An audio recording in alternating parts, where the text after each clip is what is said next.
रहीम अस्सलाम वालेकुम। Neighbours TV मुबारक वेद आपकी खिदमत में हाजिर है। मुनव्वर अहमद खुर्शीद साहब आज फिर हमारे साथ मौजूद हैं। आज गैम्बिया में अहमदियत के मतलब बातचीत होगी। इससे पहले कि बात शुरू करें, नाज़रीन हमारा चैनल सब्सक्राइब कर लें ताकि आने वाले प्रोग्राम आपको मिलते रहें। जी अस्सलाम वालेकुम। जी वालेकुम। जी बहुत शुक्रिया, आज भी आपने टाइम दिया। माशाल्लाह प्रोग्राम आपके काफ़ी लोग पसंद कर रहे हैं। तो आज मैंने कहा गैम्बिया पे कुछ बताएं हमारे नाजरीन को। जज़ाकल्लाह। और अल्लाह ताला का फजल है कि लोग प्रोग्राम पसंद कर रहे हैं। ये आपकी मेहनत है। अल्लाह में आपको जज़ाए खैर से आपके वसीला बन रहे हैं पैगाम हक पहुँचाने के लिए। तो मैं गैम्बिया के हवाले से कुछ बातें अर्ज करूँगा। जी जी। तो मैं 1983 में गैम्बिया में बतौर मुरब्बी गया। जी। ये वो ज़माना था कि ये खिलाफत राबे के अवाइल के दिन थे। जी। उस वक्त गैम्बिया में करीबन 7 जमातें थी। जी। जब मैं गैम्बिया पहुंचा, पहली बात है गैम्बिया जो है ये वेस्ट अफ्रीका का एक छोटा सा मुल्क है। जी जी। याद रहे कि बाद हम सोचते हैं अफ्रीका एक इलाके का नाम है, एक मुल्क का नाम है। मैं खुद भी ये सोचा करता बचपन में, लेकिन बाद में मालूम हुआ कि ये सेनेगल अफ्रीका जो है ये एक दुनिया का नाम है। जी। ये बड़े आज़मों में से सेकंड लार्जेस्ट बड़े आज़म है। इस बड़े आज़म में 54 कंट्रीज हैं। 54 कंट्रीज। इससे आप सफ़र कर लें, ईस्ट अफ्रीका है, वेस्ट अफ्रीका है, साउथ अफ्रीका है, सेंट्रल अफ्रीका है। तो गैम्बिया वेस्ट अफ्रीका में एक छोटा सा मुल्क है। जी। अब चूंकि जमाती बात हो रही है जमात के हवाले से, बाकी बातें मैं छोड़ता हूँ। बात यह है कि यहाँ जमात अहमदिया कैसे पहुंची। जी। मैंने शुरू में अर्ज की थी कि अल्लाह ताला का ये वादा है हज़रत मसीह ज़मान अलैहिस्सलाम के साथ कि मैं तेरी तबलीग को ज़मीन के किनारों तक पहुँचाऊँगा। जी बिल्कुल, ये अल्लाह का वादा है। हम जब गौर करते हैं तो ये इल्म हो जाता है, ये हकीकत जाहिर होती है कि इसमें कोई इंसानी अमल दखल नहीं है। जी। अल्लाह ताला खुद असबाब पैदा कर सकता है। गैम्बिया में उस जमाना में शुरू में 60s में कोई भी अहमदी नहीं था। अच्छा। वहाँ जमात का कोई तारफ नहीं था। तो हुआ ये कि एक लड़की, गैम्बियन लड़की, वो सरालियोन में, क्योंकि गैम्बिया में तालीमी मसाइल थे, मदारस कम थे, तो पढ़ने के लिए सरालियोन में गई। जी। वहाँ एक करीब बुक स्टॉल लगा हुआ था जमात का। तो वहाँ उसने किताबें देखी। लड़की बड़ी लिखी लड़की थी, तालबा थी। उसने लिखा कि नमाज पढ़िए, इस्लामी नमाज। जी। जिसका तर्जमा इंग्लिश में भी है, अरबिक में भी है, और फिर इंग्लिश में भी है, और फिर ट्रांसलेटरेशन भी है। जी। वो बड़ी हैरान हुई कि हमारे यहाँ इस्लाम सिर्फ मौलवी के पास होता है, सिर्फ पीरों फकीरों के पास होता है। बाकी लोग तो जानते नहीं इस्लाम क्या है। जी जी। हम जस्ट लाइक तोते की तरह पढ़ते हैं, हमें नहीं पता इसका मकसद क्या है, इसके माने क्या हैं। उसे वो किताब बड़ी पसंद आई। उसने किताब वो खरीदी, और जब वापस आई गैम्बिया में वो किताब अपने साथ लेकर आ गई। अच्छा। जब उसके अजीजों ने किताब देखी, बड़े हैरान हुए कि ये बहुत बड़ी नेमत है हमारे लिए। जी। कि हम इंग्लिश जानते हैं लेकिन अरबी हम नहीं जानते। जी जी। हम नहीं जानते कि फातिहा के क्या माने हैं। जी। और ये किताब बता रही है। उसके नीचे एड्रेस लिखा हुआ था जमात अहमदी नाइजीरिया का, जहाँ से किताब छपी थी। जी जी। इस पर उन्होंने जमात और बाद दोस्तों ने, गैम्बियन दोस्तों ने, उसके फैमिली वालों ने, एक मिस्टर बारांजाए साहब थे। जी। मिस्टर बारांजाए, ये वो पहली नेक रूह है जिसको बैत करने की तौफीक मिली थी। अच्छा। गैम्बिया में ये पहला शख्स है मिस्टर बारांजाए जिसको अहमदियत कबूल करने की साथ नसीब हुई। माशाल्लाह। उन्होंने खत लिखा नाइजीरिया मिशन में। अच्छा। हमें आपकी किताबें बड़ी पसंद आई हैं, तो अगर मुमकिन हो तो हमें किताबें और भिजवाएं। नाइजीरिया मिशन ने वहाँ से किताबें गैम्बिया भिजवा दी। इन्हें किताबें पढ़ी, को अखबार पढ़े, इनमें ये बेदारी पैदा की इस्लाम असल ये है।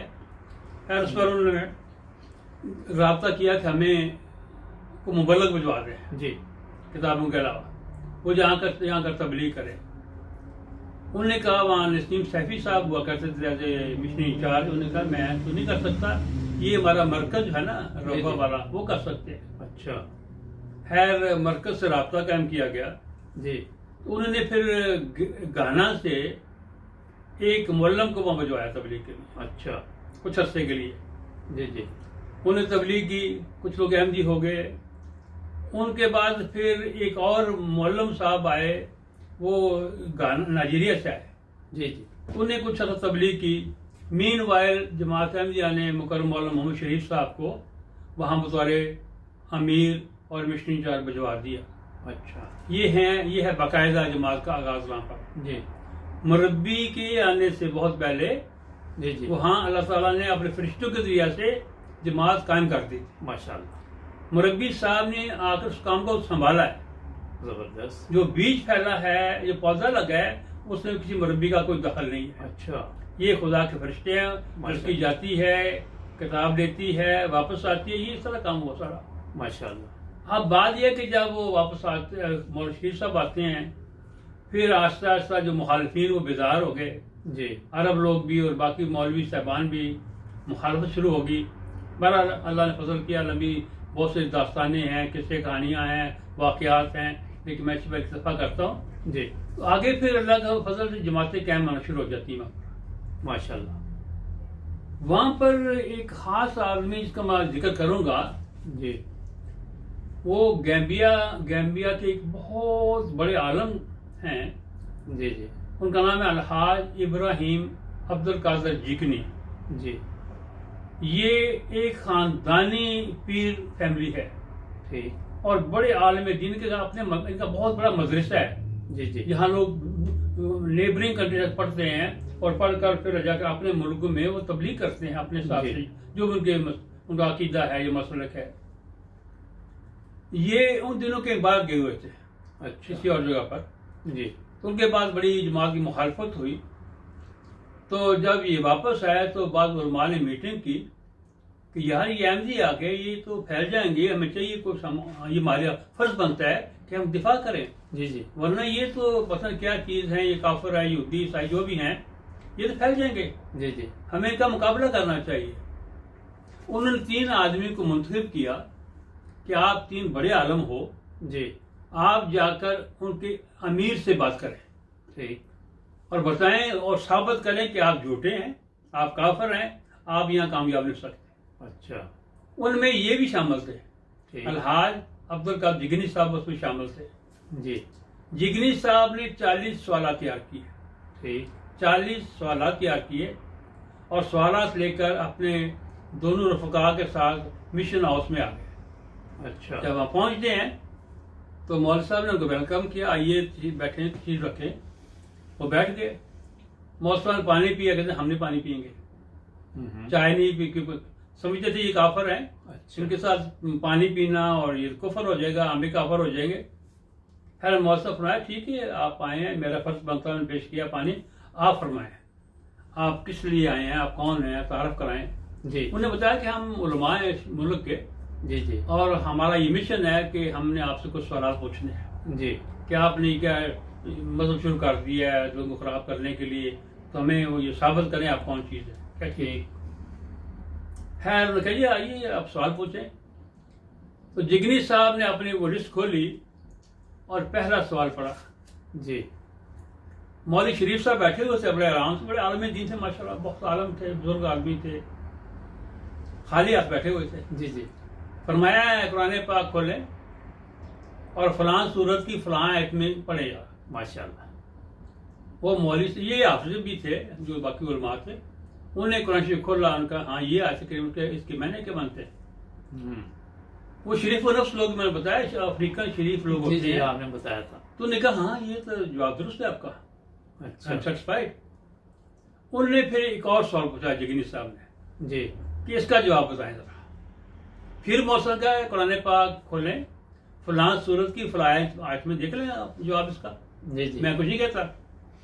उन्हें वो फिर कुरान खोला, वो आयत निकाली, कहते यू राइट। जिगनी साहब ने 4 सवाल पूछे जी। और चारों का ये जवाब था कुरान पाक सूरत खोलें और फलां आयत पढ़े, आपको जवाब मिल जाएगा। बहुत खूब बहुत खूब। वो शरीफ नफ्स आदमी थे, उन्होंने कहा जी मैं एमडी होता हूँ। वाह जी वाह, माशाल्लाह। वो जो सैयदना उमर तरह कत्ल करने के लिए आए थे, जी जी। वो खुद ही मकतूल हो गए। वाह जी वाह, जबरदस्त। जब वो एमडी हो गए तो वो तो पूरे मुल्क में आग लग गई। अच्छा। वो कहते हैं ना कि कुन तो मुरजमन भी ना, जी हमें तुमसे तो उम्मीद थी, जी जी तुमने क्या कर दिया है। जी जी। इस पर वो बड़े लोग मुखालिफ हो गए इनके। पूरा उनका खानदान, उनका खानदानी कारोबार था ये तो, ये पीरी फकीरी ये कारोबार है, आज भी दुनिया में ये कारोबार है। जी जी। ये उनका बड़ा मशहूर कारोबार था। ठीक। इस पर जिगरी साहब ने कहा अब मैं एमडी हो गया और ना सिर्फ एमडी, मैं मुरब्बी बनना चाहता हूँ। जी। उन्हें अपने आप को वक्फ कर दिया माशाल्लाह। और तबलीग शुरू कर दी। जबरदस्त। उनकी बड़ी मुखालफत होती है फिर। जी उनकी पोस्टिंग, हमारे उस वक्त जो अमीर साहब थे उन्होंने एक बस्से नामी शहर है वहाँ कर दी। जी बस्से एक शहर है, मैं कैपिटल से करीबन 400 किलोमीटर दूर, जी। वहाँ की पोस्टिंग होगी। उस जमाने में या लोग खास अंग्रेजी में लिखते थे और या अरबी में लिखते थे। ठीक। एक तबका जो अरबी में खास कर लिखता था, जी जो मौलवी टाइप होते थे, जो इमाम थे, पीर, वो अरबी थोड़ी बहुत लिख लिया करते थे। जी जी। उनके वहाँ एक दिन जा रहे हैं बाजार, अपने सुबह का टाइम था, जी तो जिगनी साहब एक जानब जा रहे हैं सैर करने के लिए सुबह के वक्त। जी। आगे से एक आदमी उनके खानदान का ही था, वो आ रहा है। अच्छा। उनकी आपस में मुलाकात हो जाती है। जी जी। वो अपने गांव से बहुत दूर गए, लेकिन उनका खानदान उस इलाके में वास था, जी। कबीला उनका। तो उनके कबीले का आदमी अपोजिट साइड से आ रहा है, उनका आपस टकराव होता है, जी। अलैग स्लैग होती है। पूछते भी आप क्या हाल चाल है, उन्होंने पूछा, बताया तो यार ये मुझे खत में है अरबी में। अच्छा। वो जो आने वाला आदमी जी, कहता जी। यार जिगनी साहब ये खत पढ़ रहे हैं, इस खत में क्या लिखा हुआ है। अच्छा। उन्हें खत लिखा, खत खोला, उस खत में ये लिखा हुआ था कि मुकर्रम मोहतरम अजीज़ जो भी है, हमारा भाई अब्दुल कादिर जिगनी वो काफिर हो गया, कादियानी हो गया। ओहो। तो आजकल वो आपके इलाके में कहीं मुबल्लिग बनकर काम कर रहा है। अच्छा। तो हमारी दरखास्त है वो जहाँ मिले उसको कत्ल कर दो, ओहो। उसके कत्ल का इंतजाम करवा दो, क्योंकि ये हमारी बड़ी बेइज्जती हो रही है इस वक्त। अच्छा। हमारे खानदान का नाम ना कट गए कि इतने बड़ा उलमा का खानदान, उनमें एक एमडी हो गया है, तो उसको कत्ल करवा दे किस तरीके से। जी जी। जिगरी साहब ने खत खोला और कहा इसमें ये लिखा है कि तुम मुझे कत्ल कर। जी। वो बड़ा शर्मिंदा हुआ कि ये भेद अल्लाह मियां ने लिखा ना, अल्लाह मियां ने हिफाज कर रहा है। बिल्कुल बिल्कुल। देखो ये बड़ा ईमान फरोज वाक़या है। बिल्कुल, कि बिल्कुल। कैसे अल्लाह मियां ने एक कातिल को उन्हीं के पास उन्हीं के पास भिजवा दिया। जी खैर वो बड़े शर्मिंदा हुए, फिर बड़ी बहुत सी बातें हुई इस पर। जी जी। खैर ये भी ऐसे वाक़या उनके साथ पेश आए। हम्म। फिर एक दफा जिगनी साहब एक गांव है मिसरा, जी जी। वहां पर बतौरे मुअल्लम तशरीफ ले गए। बहुत नेक आदमी थे, हाफिज कुरान तो शानी थे, हदीसें उनकी ज़बानी आती। अच्छा। ऐसी आयतें पढ़ते थे जैसे लगता है कि मतलब दरिया चल रहा है, जी जी ज़बानी, जी। और हदीसें भी ऐसे पढ़ते थे। माशाल्लाह बहुत बड़े आलिम दीन थे। तो वो वहाँ पर मिसरा में गए, तो एक अहमदी को लेकर करीबी गांव चले गए तबलीग करने के लिए। जी। वहाँ तबलीग करने गए, मिस्टर न्याब अली थे, न्याब अली साहब। तो गांव में इकट्ठे हुए। जी। तो गांव के नंबरदार ने कहा कि तुम हमारे गांव में क्यों आए। अच्छा। उसने कहा मैं तबलीग करने गया। उसने कहा ठीक है, यहाँ से भाग जाओ, अभी हमको मारेंगे, अच्छा। वरना भाग जाओ यहाँ से, जी जी और दोबारा मुझे यहाँ नजर ना आना। जी। जिगनी साहब ने कहा लिखो अल्लाह ताला इन लोगों की जुबान से अल्फाज निकलाता है, बात का निकालता है। बिल्कुल। वो अल्फाज अल्लाह में के होते हैं, जी। अदा उस इंसान से हो रहे होते हैं। जी जी। जिगनी साहब ने बेख्तियार कहा कि शायद अल्लाह मियां आपको मुझे देखने की ताकत न दे, हम्म। शायद अल्लाह मियां आपको मुझे देखने की ताकत न दे। चंद महीने गुजरे वाली नबीना हो गया। ओहो। तो ये हैं वो लोग जी जी। जिनको कहते हैं अफ्रीका। अफ्रीका के लोग अल्लाह के फजल से बहुत नेक और बुजुर्ग लोग हैं, माशाल्लाह। दुआ गो लोग हैं। तो इस तरह एक दफा वो चूंकि उनका खानदान पीरी फिक्री करता था, जी। और पाकिस्तान जैसे के लोग करते हैं पीरी, बिल्कुल। तवीज बनाते हैं, तवीज बिल्कुल। गड्ढे करते हैं, पैसे मारते हैं लोगों से, जी। लोगों को दाव लगाते हैं, जो भी करते हैं, कारोबार बहुत बड़ा। तो जिगनी साहब का जो खानदान था ये बड़ा मशहूर था उस इलाके में तावीज़ बनाने में। अच्छा लोग करीबी ममालिक से आया करते थे जी। तावीज़ लेने के लिए। तो एक दफ़ा मुझे याद है कि इनके पास जब ये एमडी हो गए, इनके पास एक सेनेगाल का मेंबर ऑफ पार्लियामेंट आया। अच्छा वो उसने रब्ता कायम किया इनके साथ, जी जिगनी साहब को। एक नंबर साहब के पास गया, कहना यार मैं जिगनी को मिलना है, तो मेरा ये काम है। अच्छा चलते हैं, मेरा दोस्त है जिगनी साहब, दोस्त है मेरे। जी जी गैर था वो आदमी जी जी। नंबर साहब। वहाँ गए तो जिगनी साहब ने कहा हाँ बताओ क्या यार, मेरा इंतखाब आ रहा है, मुझे तावीज़ बना दे ठीक। कि मैं कामयाब हो जाऊँ। अच्छा उन्होंने कहा नहीं मैं नहीं बना सकता, ये तब्दीली है, जी जी ये इनकलाब है अहमदियत का। माशाल्लाह। वो यही काम, उनका खानदानी पेशा था तावीज़ बनाना। उसी फिर रिज़्क का सिलसिला चल रहा था। चल रहा था पूरे खानदान में। तो मारूफ थे, ये पढ़ा लिखा आदमी था ना, लोग बड़े इनके मुरीद थे बेशुमार। जी उन्होंने कहा जी मैंने छोड़ दिया बनाना तावीज़ से सब। अच्छा है क्यों? कहते मैं अब अहमदी हो गया हूँ माशाल्लाह। और जमात ने सिखाया कि मुशरिक नहीं करना चाहिए। बिल्कुल तो ये तावीज़ गंडे जो है ये हराम है इस्लाम में। बिल्कुल हदीस में वाज़ेह बयान आता है कि ये जो हराम चीजें हैं इसलिए मैं नहीं कर सकता। जी। उसने एक खासी बड़ी रकम ऑफर की इनको, अच्छा मुझे गैरंटी ने बताया नंबरदार ने। जी जी खासी रकम वो आज के लिए बहुत बड़ी रकम की ऑफर की कि ये ले ले मुझसे, मुझे एक तवीज़ बना दे। उन्होंने कहा जो मर्जी दे दो, ठीक। मैं वो काम नहीं करूंगा जो इस्लाम ने मना किया। माशाल्लाह। ये है जमात अहमदिया के लिए इनकलाब पैदा हुआ था। बिल्कुल ऐसे। तो इस तरह के बेशुमार वाकयात आते हैं।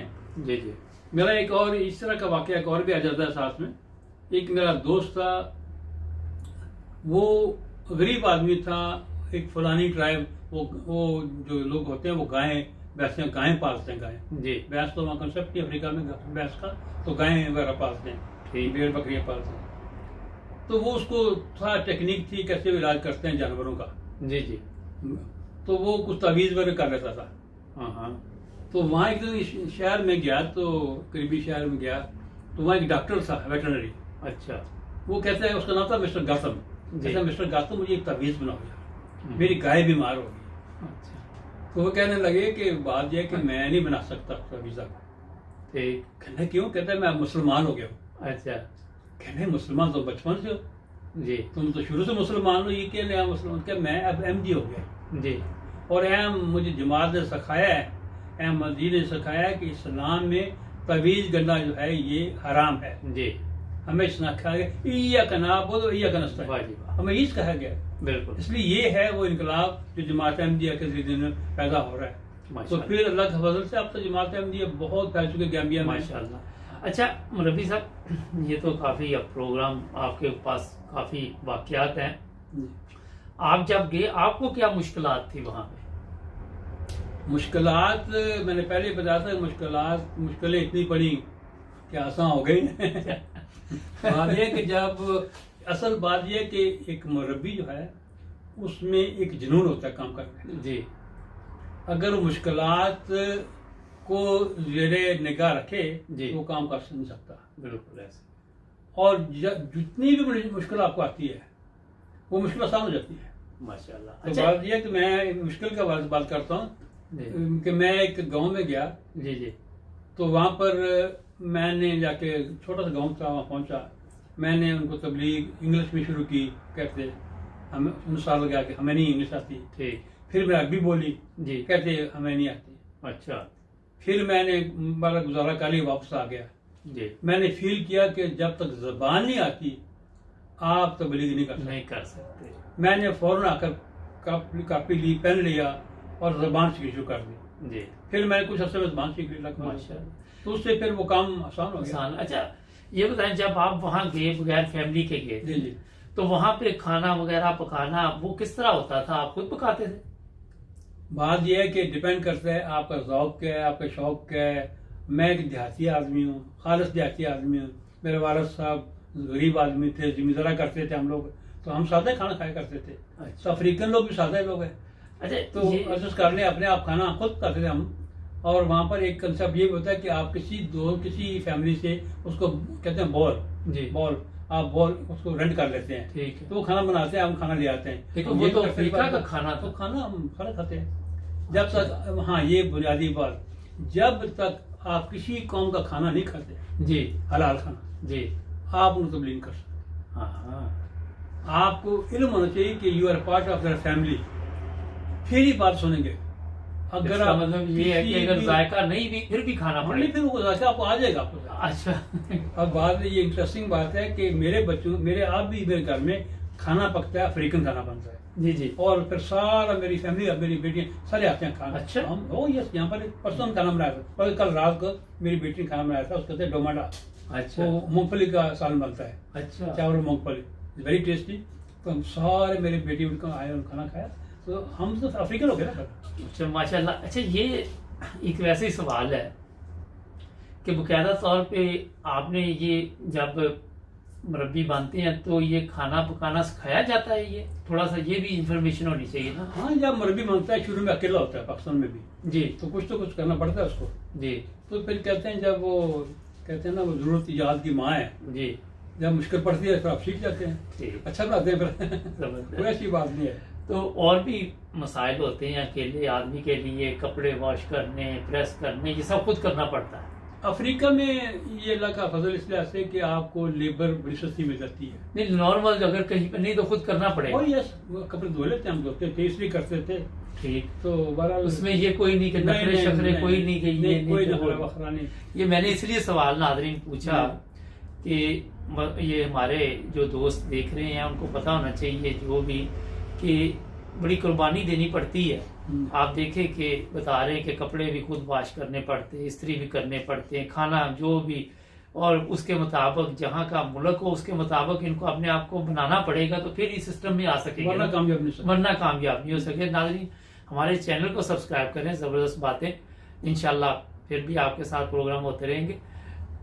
बहुत शुक्रिया आपका, जज़ाकल्लाह। जज़ाकल्लाह, आपने टाइम दिया। जुड़ जाए 9 टीवी के साथ, मिलेंगे अगले प्रोग्राम में। अल्लाह हाफ़िज़।